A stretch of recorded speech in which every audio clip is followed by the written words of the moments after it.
The sands of time.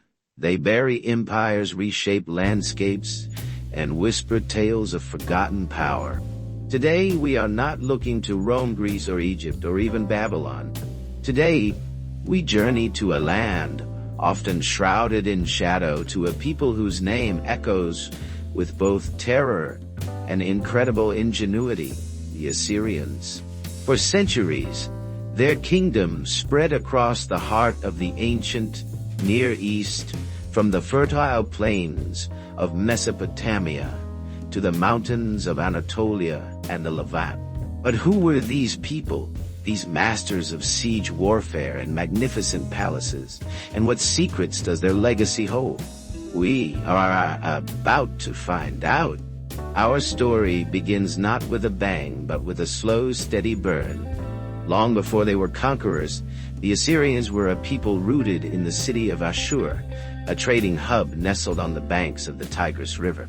Their lives woven into the complex tapestry of Mesopotamia. We're talking about 2000 BCE. That's 4,000 years ago. Think about the world back then. There were no cars, no airplanes, no internet. The world was small, and each city was a jewel, surrounded by a harsh and unpredictable landscape. Whilst initially, the Assyrians were part of a delicate power dance with their neighbors, caught between the mighty Babylonians and other rising city-states. They traded, they fought, they learned. For centuries, they were just one part of the regional dynamic. But that was about to change. We're talking about the Middle Assyrian period around 1350 BCE. The tides of power began to shift. Under strong kings like Ashur-uballit-amai, the Assyrians began to flex their muscles.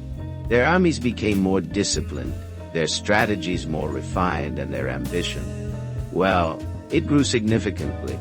Now what made the Assyrians different? What propelled them from just another city-state to a regional superpower?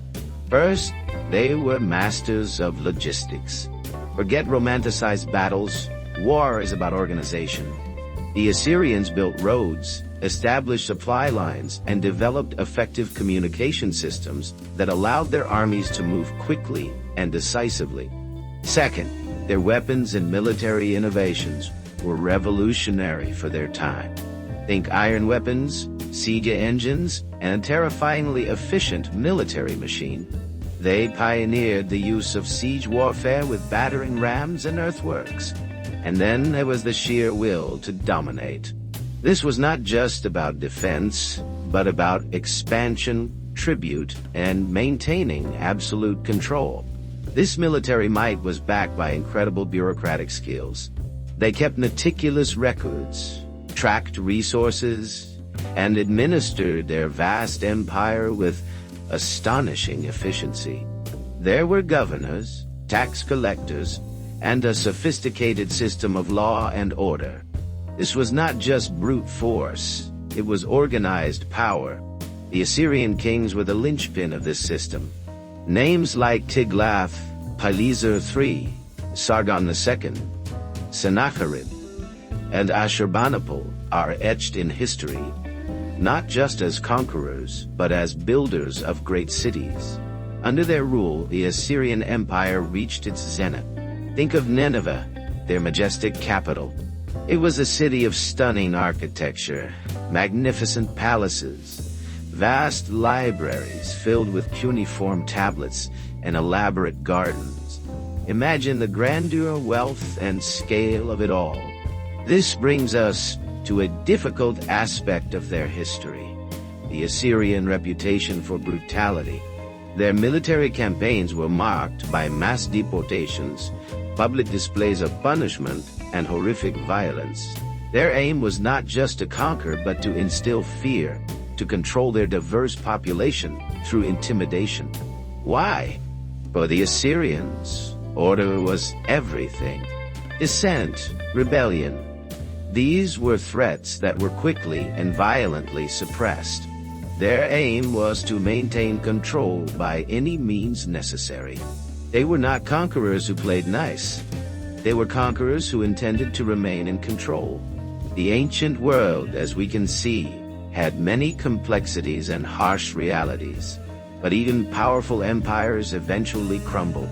By the end of the 7th century BCE, internal conflicts, rebellions, and a resurgent Babylonian empire began to undermine Assyrian power. The empire had stretched itself too thin. In 612 BC, Nineveh, the jewel of the Assyrian kingdom, fell. The city was sacked, destroyed, and burned. The Assyrian Empire that had dominated for so long disappeared from the pages of history, leaving behind only ruins and a legacy that both fascinates and horrifies.